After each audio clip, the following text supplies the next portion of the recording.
Feeling stuck on autopilot is the direct result of avoiding new, definitive decisions.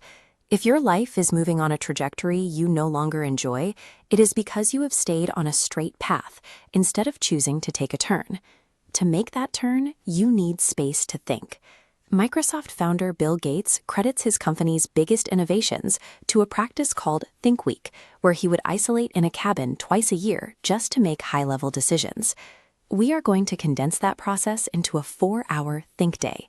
By following this protocol, you will audit your life's current metrics, identify one primary objective, and build a 30-day action plan to execute it. You only need 4 physical prerequisites to start: a pocket notebook, a pen, a blocked-out 4-hour window, and an unfamiliar physical location. Leaving your comfort zone is mandatory. Familiar environments trigger subconscious patterns that default to the decisions you've made in the past. To make unbiased, life-altering choices, you must physically move to a context where your brain cannot rely on habit. Step 1 is securing your environment. Turn off all phone notifications right now and place the device out of sight. Every notification forces a context switch. These digital time assassins drain the cognitive energy required for the deep work of life planning. Once your phone is gone, settle into your unfamiliar location. A new environment forces your brain to stay alert and observant, creating the mental opening needed for breakthrough ideas. Combining digital isolation with a novel physical space allows you to zoom out. It is the only way to achieve a dispassionate, bird's-eye view of your own life. Step 2 is the life audit. Draw a large circle in your notebook and divide it into 10 distinct slices. Label these categories: physical, mental, and spiritual health, mission, money, and growth, family, friends, and romantic relationships, and finally, a category for joy.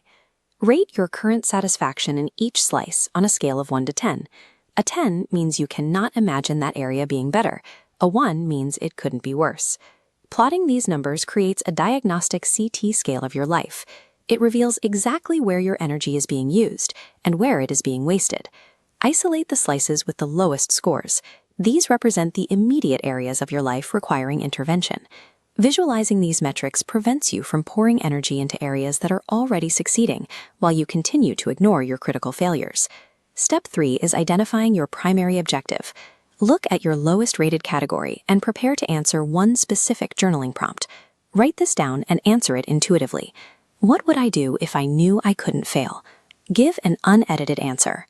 Now, pick exactly one primary outcome based on that answer for the next 30 days. You must follow the pick one rule strictly. Attempting to overhaul your health, money, and relationships simultaneously guarantees you will fail at all 3. Focus is a finite resource. Removing the fear of failure reveals what you actually want. Restricting that desire to a single objective makes your execution far more likely. Step 4 is destroying your blockers. Write down the exact fear or excuse that has prevented you from taking action on this goal in the past. Define the absolute worst-case scenario of failing. Objectively assess if that damage would be permanent, or if it is a problem you could eventually solve. In your head, fear is an overwhelming monster. On paper, it becomes an engineering problem with specific points of intervention. To solve that problem, you will use the separation season rule. Dedicate the first 90 minutes of every single day to working on this one specific goal. Protecting that morning window requires a trade-off. You must cut out late-night habits and distance yourself from energy vampires to ensure you have the fuel to execute. Naming your fears and restructuring your mornings are the mechanisms that dissolve your blockers. Sunlight sanitizes excuses. Finally, step 5, the action contract. You are going to turn your intention into a formal commitment. Write this out. Before today, I was X. As of today, I have decided that Y. Therefore, my action items are Z. Limit your action items to 2 specific daily habits. These must directly feed your primary 30-day goal. Now, open your phone one last time. Schedule a mandatory calendar event titled Think Day Review for exactly 7 days from now. A written plan is just a starting point. Locking a review into your calendar ensures that your decision survives the initial rush of motivation and forces you to confront your progress in 1 week. You have moved from a state of vague frustration to possessing a targeted goal. 2 specific habits, and a scheduled review to hold yourself accountable. Momentum is easier to maintain than it is to start. Taking imperfect action today will always produce better results than a perfect plan tomorrow. Establish public accountability right now. Share your single 30-day goal in the comments section below.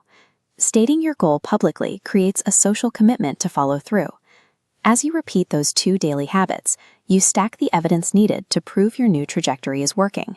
That is the mechanism for a 30-day reset.